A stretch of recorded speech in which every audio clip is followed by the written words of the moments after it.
Aplican términos y condiciones. En la W, el reporte Coronel. Una primicia que tiene el reporte Coronel. El senador Iván Cepeda tiene información sobre la presunta intención de un cabecilla narcoparamilitar de señalarlo como autor de actividades ilegales. La primicia la tiene el reporte Coronel. No estamos hablando de cualquiera que está buscando un principio de oportunidad. Estamos hablando del jefe de una de las organizaciones criminales más temidas de Colombia. Pero mejor que arranque ya el reporte Coronel. Daniel. Buenos días, Julio. Este es el reporte Coronel. El viernes, la fiscal general de la Nación, Luz Adriana Camargo, recibió un derecho de petición del senador Iván Cepeda, quien le dice que ha tenido información sobre la intención de un dirigente del llamado Clan del Golfo de negociar con la fiscalía un principio de oportunidad. Y aquí viene lo más interesante. El senador Cepeda dice que ese principio de oportunidad lo estaría pidiendo ese jefe del Clan del Golfo a cambio de, abro comillas, entregar información para implicarme falsamente en acciones ilegales. El reporte supo que el dirigente del Clan del Golfo, que supuestamente adelanta labores para intentar un principio de oportunidad, es Giovannis de Jesús Ávila Villadiego, mejor conocido por su alias, Chiquito Malo. Nadie en la fiscalía confirma la existencia de los acercamientos de Chiquito Malo. Hace unos minutos, el abogado Ricardo Giraldo, quien ha ejercido como apoderado de las llamadas autodefensas gaitanistas, como le gusta al Clan de Golfo que le digan, me dijo, que Chiquito Malo no está buscando un principio de oportunidad. Sin embargo, otros abogados afirman que hay tensión entre los integrantes del Clan del Golfo y que eso habría motivado a su jefe Chiquito Malo a explorar una alternativa individual de sometimiento. ¿Pero qué tiene que ver en todo esto el senador Iván Cepeda? Pues bien, esto arranca hace años, en el 2015. El Clan del Golfo, conocido en esa época simplemente como los urabeños, controlaba cerca del 30% de la operación del narcotráfico en Colombia. El gobierno del presidente Juan Manuel Santos intentó desmovilizar la poderosa estructura criminal, en ese momento comandada por Dairo Antonio Úsuga, alias Otoniel, y autorizó al senador Iván Cepeda para hacer acercamientos con esa organización criminal. La cosa no funcionó en esa época, por lo de siempre. Los urabeños querían tratamiento político y eso era impresentable ante Colombia y ante la comunidad internacional, como eufemísticamente llamamos al gobierno de Estados Unidos. El gobierno Santos proponía un sometimiento colectivo y ellos querían que no se hablara de sometimiento sino de acogimiento. Y para completar, el fiscal general de la época, Néstor Humberto Martínez, estaba convencido de que cualquier negociación con esos grupos de narcotraficantes desvirtuaba la razón de ser del Estado de Derecho. La cosa se dañó. Otoniel fue capturado después en el gobierno del presidente Iván Duque en circunstancias que siguen suscitando interrogantes y controversia. Después lo extraditaron cuando empezaba a hablar de sus aliados y entregó una lista de políticos, militares e incluso universidades con las que tenía alianza. Esa lista fue revelada aquí en el reporte. Después de la extradición de Otoniel, el poder de los antiguos urabeños quedó en manos de Wilmer Giraldo, alias Siopa, y de Chiquito Malo. Pero hace un año, Siopas fue asesinado y su cuerpo encontrado en una carretera de Dabeiba, Antioquia. El mando quedó en poder de Chiquito Malo, quien aparentemente es la persona que quiere entregar información contra Iván Cepeda, a quien saludamos a esta hora. Buenos días, senador Cepeda. Buenos días, Daniel, me place saludarlo como siempre. Bueno, senador, cuénteme, ¿usted qué sabe de este presunto principio de oportunidad de Chiquito Malo?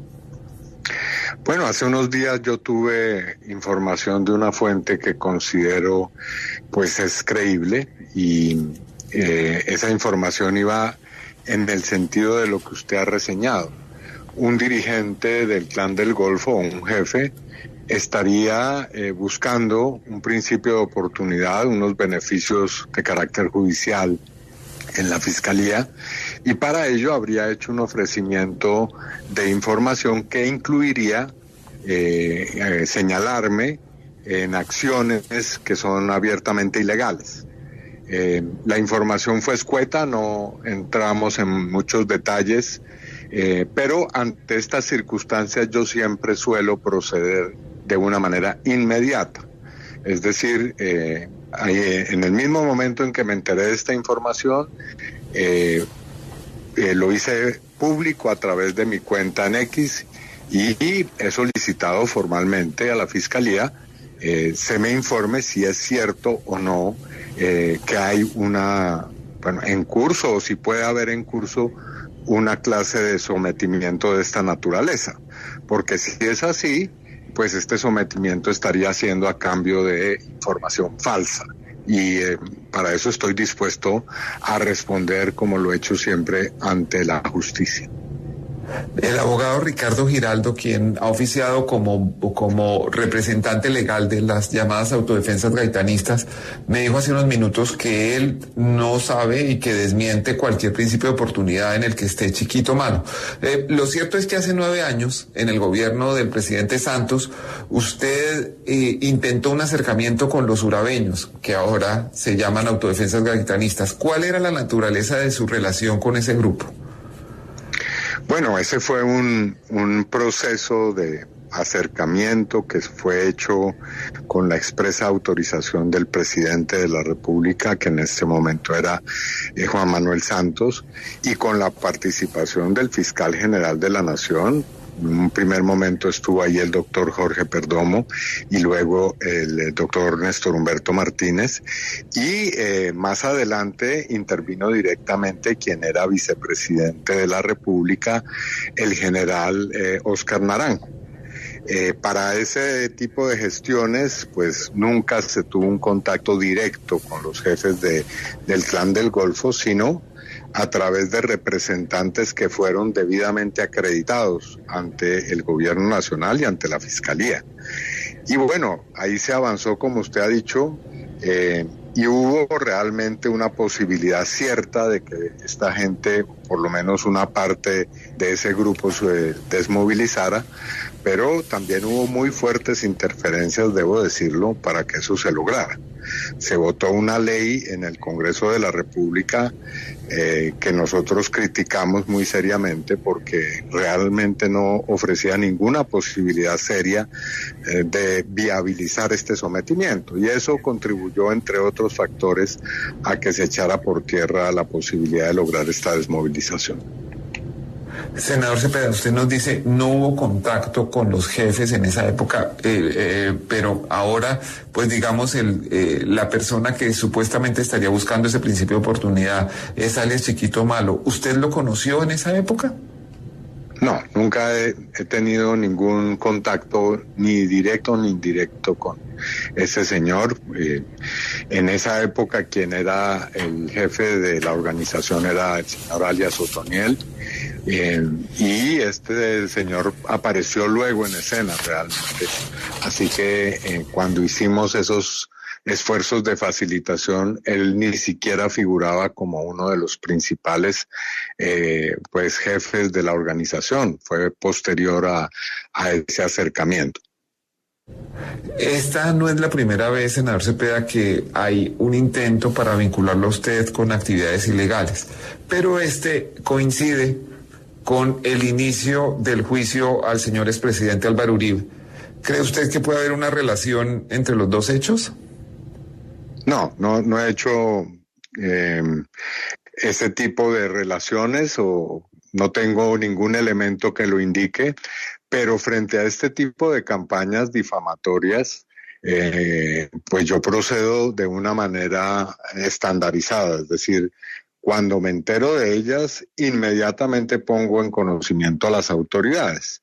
Porque claro, uno ya sabe qué pasa con esto, y es que este asunto o esta clase de asuntos terminan en que puede haber eventualmente algún pronunciamiento de la justicia y luego, años después, se demuestra que eran falsos y entonces, pues obviamente se ha hecho ya un daño irreparable a la honra y al nombre de las personas. Por eso yo en este caso actúo de manera preventiva. Lo hice varias veces durante la administración del doctor Néstor Humberto Martínez, quien entre otras cosas en algún momento intentó arrojar en la opinión pública alguna clase de afirmaciones que yo consideraba totalmente inadecuadas y por eso inmediatamente le formulé preguntas muy claras a través de derechos de petición. Y en esta oportunidad pues no tengo ninguna clase de evidencia de que la Fiscalía esté procediendo en mi contra, pero en este caso sí es muy conveniente y necesario tener claridad. Senador, usted nos está contestando esta llamada desde Caracas, donde se desarrolla otra ronda de conversaciones con el ELN. Permítame cambiar de tema un momento. Muchos colombianos sentimos que ese proceso ha perdido credibilidad desde hace meses y que llegó a su punto de mayor crisis con el reciente anuncio de su máximo comandante Antonio García de que el ELN va a reanudar los secuestros. ¿Hasta cuándo va a seguir el gobierno empeñado en esta iniciativa que, con sinceridad, no parece ir a ninguna parte?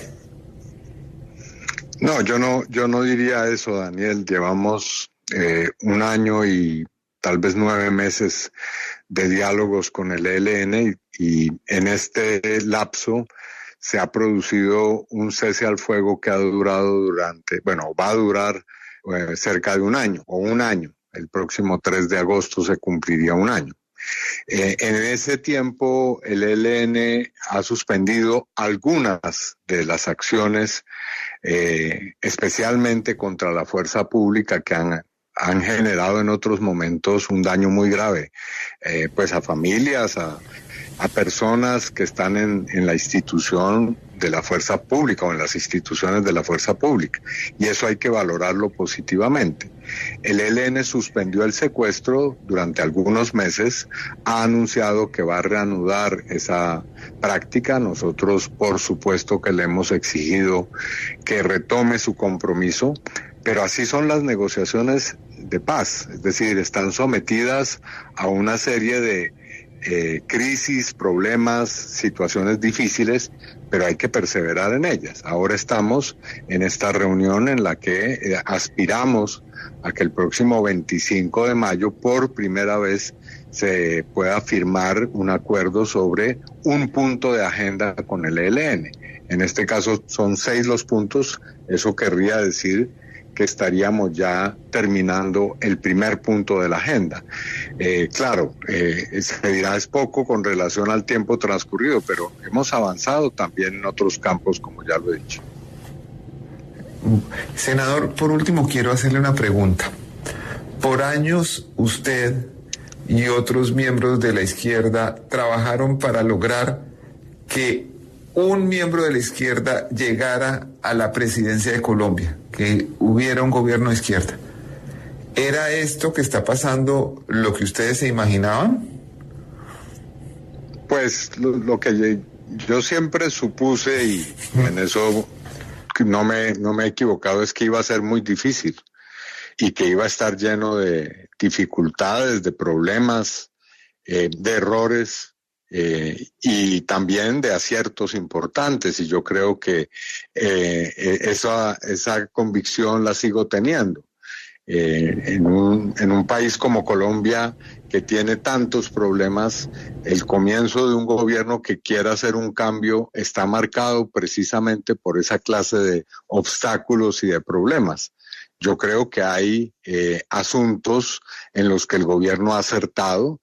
Hay reformas que son indispensables en las cuales ha avanzado y también, pues obviamente se han cometido errores y hay cosas que hay que mejorar sin lugar a dudas en el plano de la ejecución de la política pública. Hay algo muy importante que es el respeto al marco institucional, a las normas. Sin embargo, hay afirmaciones del presidente de la República, especialmente en la plaza pública, que causan inquietud en muchos colombianos. Le voy a leer una textualmente. Abro comillas. dice el presidente Petro. Yo seguiré hasta donde el pueblo diga. Si el pueblo dice más adelante iré sin ningún temor, sin ningún miedo. Iremos hacia donde el pueblo colombiano ordene. El presidente de la República solo tiene un comandante al frente y ese comandante se llama Pueblo de Colombia. Cierro comillas. ¿Usted cómo interpreta esta afirmación del presidente Petro? Bueno, en el espíritu de la Constitución, el pueblo es realmente el soberano, pero más allá de las interpretaciones están los hechos. El presidente Petro ha respetado el orden constitucional, legal, la división de poderes públicos, y en todas sus actuaciones como presidente de la República se ha ceñido a esos principios. Se podrá criticar sus actuaciones, se podrá estar en desacuerdo de sus puntos de vista, pero evidentemente aquí hay un respeto por las instituciones y por la Constitución. Y voy a poner un ejemplo. Hace unos días le escuché un discurso sobre la reforma rural y el presidente decía que se ha expropiado 1 hectárea de tierra, una. El pronóstico al comienzo del gobierno es que esto iba a ser más o menos como el fin de la propiedad privada en Colombia. Y por el contrario, lo que se ha hecho es no solamente respetarla, sino intentar comprarle tierras pues a gremios como Fedegan, que evidentemente han entrado en esa dinámica con el gobierno. Entonces, yo creo que los temores, las especulaciones, no digo que tengan que ver con su pregunta, pero que se lanzan en muchas veces en el discurso y en el debate público, pues son realmente injustificadas. ¿Usted cree que el presidente va a tratar de quedarse más allá del 7 de agosto de 2026, senador Cepeda? No, no creo. Él ha sido en eso reiterativo y supremamente claro. No va a ni a aspirar ni a promover la reelección. Bueno, usted ha levantado una voz solitaria desde la izquierda diciendo que la iniciativa de la constituyente del presidente Gustavo Petro es inconveniente. ¿Él le ha respondido? ¿Ha dicho algo frente a sus observaciones? No, yo creo que el presidente ha sido muy claro y en eso, digamos, mi llamado era, en el momento en que lo hice, precisamente a acentuar el camino. Desde el comienzo él ha llamado a un acuerdo nacional. Y yo creo que ese es el factor esencial en la vida política, o que puede hacer la diferencia en la vida política hoy. Porque cualquier iniciativa que se emprenda y que tenga un propósito realmente de cambio en nuestra sociedad debe tener a la base un acuerdo de las principales fuerzas económicas, políticas y sociales. Y eso incluye pues a los sectores de élite, los sectores que han tenido pues o han detentado poder, pero también por supuesto a la ciudadanía y a los sectores populares. Entonces es en esa dirección en que van mis llamados y bueno, no, yo creo que hay muchas voces que respaldan esa idea y espero que logre concretarse a la mayor brevedad. Pues muchísimas gracias al senador Iván Cepeda por esta conversación franca y por por responder a estas inquietudes que existen en el país. Él habla desde Caracas, donde se adelanta otro ciclo de las eternas conversaciones con el Ejército de Liberación Nacional, ELN. Bueno, esperemos. Este fue el reporte coronel. Muchas gracias. Muchas gracias a usted, senador. Este fue el reporte coronel de hoy. Muchas gracias. Muchas gracias.